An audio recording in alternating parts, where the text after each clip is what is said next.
सबसे ज्यादा लंबा गहरा अनुभव रखने वाले कोटक महिंद्रा एसेट मैनेजमेंट के सीआईओ इक्विटी और प्रेसिडेंट हर्षा उपाध्याय साहब हमारे साथ कार्यक्रम में हो रहे हैं शामिल। कोटक से पहले DSP, black rock, UTI mutual fund, Reliance group और एसजी एशिया जैसी दिग्गज संस्थानों के साथ काम करने का लंबा गहरा अनुभव उनका रहा है। एजुकेशन के तौर पर आपने बैचलर ऑफ इंजीनियरिंग मैकेनिकल की डिग्री हासिल की है और इसके अलावा आपने post graduation diploma in management किया है लखनऊ से और साथ ही आप सीएफए भी हैं। हर्षा सर, गुड मॉर्निंग, बहुत बहुत स्वागत है आपका। धन्यवाद हमें समय देने के लिए। सबके मन में एक ही सवाल है सर, और कितना गिरेंगे? कुछ है अंदाजा सर, जवाब देंगे? Good morning Anil. Morning sir. देखिए, वो सबसे मुश्किल सवाल है। ये तो बोलना बहुत ही इम्पॉसिबल है कि कहाँ पे ये वॉर रुकने वाली है, कितना एक्सटेंड तक मार्केट में वोलेटिलिटी रहेगा। लेकिन वही है, जो लंबे अवधि के लिए जो निवेश करते हैं, जैसे एसआईपी इन्वेस्टर्स हो गए या सिस्टमैटिक ट्रांसफर प्लान्स जो करते हैं, उनके लिए ये वोलेटिलिटी तो एक तरफ से मैनेज हो पाएगा। लेकिन अगर कोई ट्रेडर्स हैं, उनके लिए बहुत मुश्किल है, क्योंकि मार्केट में इतना ज्यादा वोलेटिलिटी और गैप अप और गैप डाउन भी हो सकते हैं इतने वोलेटिलिटी के बीच में। तो इसीलिए ट्रेडर्स के लिए जरूर ये बहुत मुश्किल समय है। लेकिन अगर आप लंबे अवधि के लिए निवेश कर रहे हैं तो ऐसे कुछ माहौल आते ही रहेंगे हर कुछ साल में। तो उस हिसाब से हमें लगता है कि यहाँ से भी ठीक ठाक होना चाहिए, लेकिन कब होगा वो बोलना बहुत ही मुश्किल है आज के दिन।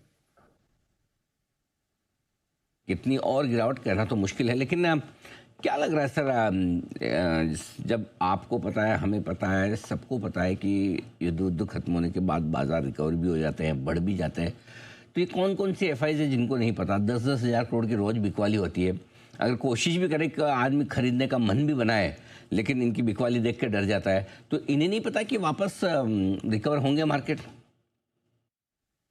देखिए, इसमें जो इंडियन इन्वेस्टर्स है, उनका एक देखने का पर्सपेक्टिव अलग रहता है। हमें तो इसी मार्केट में निवेश करना है, तो इसलिए हम इसी मार्केट के अंदर जो सबसे बेटर निवेश के एवेन्यूज हैं उसको ढूंढते हैं। जैसे कि हम भी अभी म्यूचुअल फंड के जो निवेश करते हैं, तो अगर हो सकता है कि कुछ स्टॉक में हमें लगता है कि यहाँ से शायद बहुत ज्यादा अपसाइड नहीं है, लेकिन कुछ स्टॉक्स या कुछ सेक्टर्स बहुत ज्यादा गिर चुके हैं, तो हो सकता है कि रिकवरी में वो ज्यादा चलेंगे, तो हम जरूर उसमें रिलेटिवली थोड़ा इंक्रीमेंटल पैसा तो शिफ्ट करते हैं। तो उसी हिसाब से जो बाहर के निवेशक हैं, उनके लिए तो इंडिया के अलावा बहुत सारे बाकी ऑप्शंस भी हैं।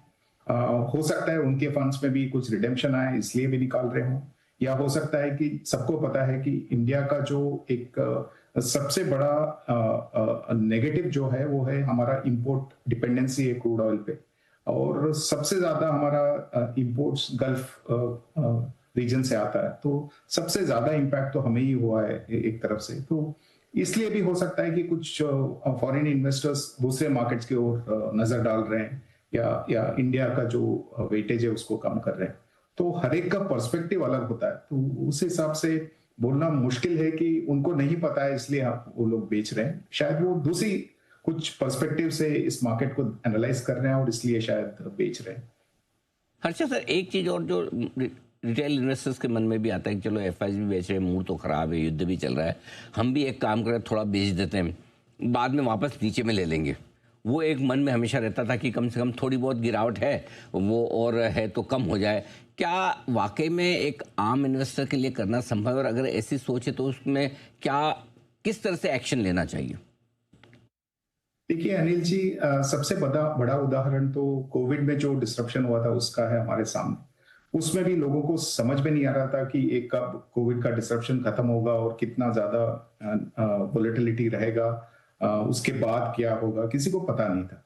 उसमें काफी कुछ लोग थे जो बेच रहे थे और शायद बाद में एकदम बॉटम लेवल पे एंटर नहीं कर पाए, और जो रिकवरी हुआ वो एक तरफा रिकवरी था और कुछ सालों के लिए वो चला, जो हमने सबने देखा। तो इसलिए मार्केट को प्रिडिक्ट करना और टाइमिंग करना बहुत ही मुश्किल होता है। उससे सेफर ऑप्शन तो मैं फिर दोबारा वही रिपीट करूंगा कि अगर आप पेशेंस रख सकते हैं, अगर आप एसेट एलोकेशन को ठीक से मैनेज कर रहे हैं, बहुत ज्यादा लेवरेज नहीं किए हुए हैं, तो एक तरफ से सिस्टमैटिकली एसेट एलोकेशन को मेंटेन करते जाना बेहतर है। क्योंकि ये जरूर मुश्किल समय है, लेकिन जैसे ये मुश्किल समय बीत के अगर आपको एक एक बेटर मार्केट सिनेरियो उभरते हुए नजर आता है, तो वहां पे इन्वेस्ट करने के लिए शायद आपको लगेगा कि हम तो बॉटम मिस कर चुके हैं, तो हम वेट करते हैं, वो शायद बॉटम फिर से आएगा ही नहीं। ऐसे बहुत सारे पहलू खुल जाते हैं जो जिसपे विश्लेषण करना बहुत ही मुश्किल होता है। इससे बेहतर है कि आप कंटिन्यूअसली एक तरफ से डिसिप्लिन वे में आप निवेश करते जाइए और कहीं ना कहीं यहाँ पे एक बॉटम भी मिल जाएगा।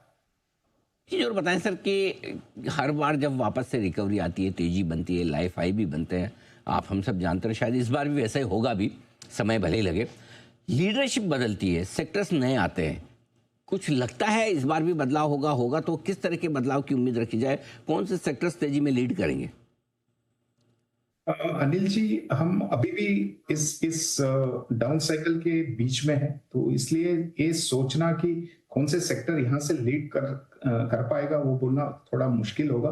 लेकिन जरूर जैसे जैसे मार्केट स्टेबलाइज होगा और जो अर्ली मूव्स आएंगे उससे हमें शायद क्लियरली पता चल जाएगा कि किस सेगमेंट से वो लीडरशिप उभर के आ रहा है, तो वहां पे आप वो कॉल ले सकते हैं। लेकिन आज के दिन में थोड़ा डाइवर्सिफाइड रहना बेहतर है, क्योंकि अभी भी मार्केट एक एक तरफ से गिरावट का दौर से गुजर रहा है और यहाँ से कोई सेक्टोरल कॉल लेना या कोई थीमेटिक कॉल लेना शायद इतना ठीक नहीं रहेगा।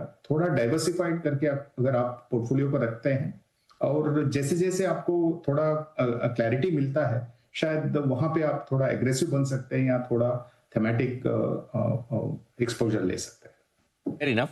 हर्षद सर, फिर इस तरह के माहौल में जिन इन्वेस्टर्स को इक्विटी में पैसा लगाना है या अगर एसआईपी टॉपअप करनी है, तो किस तरह के फंड्स उनके लिए अच्छे हैं इक्विटी के लिहाज से? अनिल जी देखिए, अगर वॉर को एक मिनट के लिए साइड में रख देते हैं, तो वॉर से पहले जो माहौल था उससे क्लियरली ये नजर आ रहा था कि यहाँ से अर्निंग्स रिकवर होंगे और लार्ज एंड मिड कैप में थोड़ा ज्यादा वैल्यूएशन कंफर्ट था कंपेयर टू स्मॉल कैप। वो अभी भी एक तरफ से बरकरार है बोल सकते हैं। हो सकता है कि जो अर्निंग्स रिकवरी हम एक्सपेक्ट कर रहे थे वो शायद थोड़ा डिले हो जाएगा या थोड़ा पैची हो जाएगा, लेकिन वैल्यूएशन के हिसाब से large and mid cap segment में अभी भी कंफर्ट तो है ही।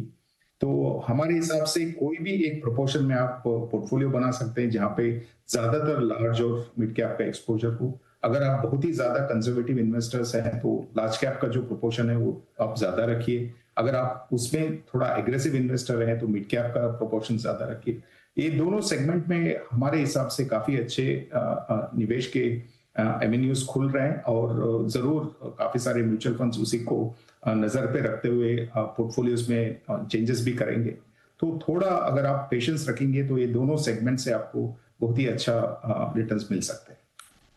तो ये बहुत ही इंटरेस्टिंग तरीके से आपने बताया भी कि किस तरह से निवेश को करें अप्रोच। हर्षद सर, बहुत बहुत धन्यवाद आपका, आपने समय दिया और विस्तार से बाजार के डायरेक्शन पर राय दी हमारे दर्शकों।